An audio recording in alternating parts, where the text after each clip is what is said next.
आपने बीमा नियामक IRDAI और उपभोक्ता संरक्षण से जुड़े बहुत ही महत्वपूर्ण बिंदु साझा किए हैं। सरल शब्दों में इनका सार ये है कि यदि आपको बीमा कंपनी से कोई शिकायत है तो आपके पास सुधार के क्या विकल्प और अधिकार हैं। यहाँ इन सभी बिंदुओं का आसान सारांश दिया गया है। 1. IRDAI के नियम और समय सीमा तट। IRDAI ने नियम बनाए हैं कि बीमा कंपनी को आपकी सेवा, जैसे पॉलिसी देना या क्लेम पास करना, कितने समय में पूरी करनी होगी। इसे टर्न अराउंड टाइम तट कहते हैं। यह पॉलिसी धारकों के हितों की रक्षा के लिए है। 2. शिकायत दर्ज करने का ऑनलाइन तरीका, IGMS बीमा भरोसा। IRDAI ने एकीकृत शिकायत प्रबंधन प्रणाली IGMS बनाई है। यह एक ऐसा ऑनलाइन प्लेटफॉर्म है जहां आप अपनी शिकायत दर्ज कर सकते हैं।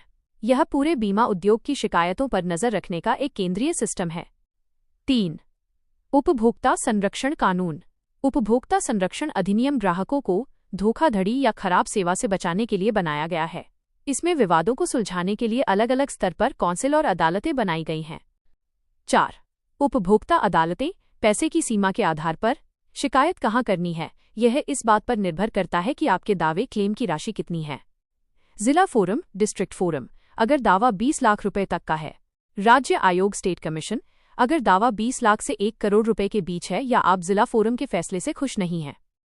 राष्ट्रीय आयोग, नेशनल कमीशन, अगर दावा 1 करोड़ रुपए से अधिक का है या आप राज्य आयोग के फैसले को चुनौती देना चाहते हैं।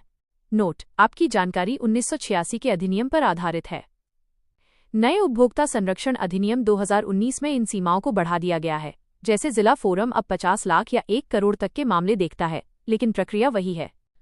5. बीमा लोकपाल, इंश्योरेंस ओम्बड्समैन।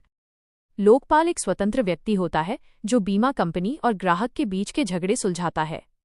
मध्यस्थता, पहले वो दोनों पक्षों की सहमति से समझौता कराने की कोशिश करता है। फैसला, अवार्ड, अगर समझौता नहीं होता तो लोकपाल अपना फैसला सुनाता है। वो उतना ही हर्जाना दिलवा सकता है जितना ग्राहक का वास्तविक नुकसान हुआ हो। 6. सामान्य विवाद के कारण। बीमा क्षेत्र में ज्यादातर झगड़े इन वजहों से होते हैं। क्लेम मिलने में देरी होना, क्लेम देने से मना कर देना, पॉलिसी की शर्तों को लेकर गलतफहमी, नुकसान की राशि कम आंकना। निष्कर्ष: अगर आपको बीमा कंपनी से समस्या है तो पहले उनके आंतरिक शिकायत विभाग में जाएं। वहां बात न बने तो IGMS पर शिकायत करें या बीमा लोकपाल के पास जाएं। यदि मामला बड़ा है या कानूनी है तो आप उपभोक्ता अदालतों का दरवाजा खटखटा सकते हैं। क्या आप इनमें से किसी विशेष प्रक्रिया, जैसे लोकपाल के पास शिकायत कैसे करें, के बारे में विस्तार से जानना चाहेंगे?